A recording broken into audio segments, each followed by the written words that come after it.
নিউজিল্যান্ডের কাছে ম্যাচ জিতে কোনো ভরসা নেই ভারতের, কারণ অস্ট্রেলিয়ার কাছে সেমিফাইনালে জয় তুলতে পারবে না। ম্যাচ শেষে যা বলল ভারতীয় বোলার বরুণ চক্রবর্তী। ভারতের দেয়া 249 রানের বিপক্ষে লড়তে পারেনি নিউজিল্যান্ড।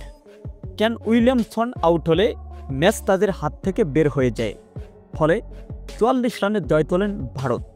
আর এই জয়ে সেমিফাইনালে ভারতের বিপক্ষে টিম অস্ট্রেলিয়ার ম্যাচ শেষে উপস্থাপক প্রশ্ন করলে, সেমিফাইনাল নিয়ে তোমাদের লক্ষ্য কী?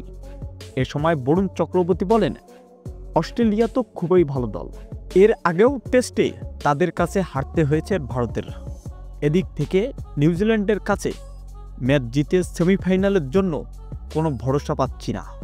প্রিয় দর্শক, বরুণ চক্রবর্তীর এমন মন্তব্যে আপনার কি মতামত জানিয়ে দিবেন ভিডিওর কমেন্ট বক্সে।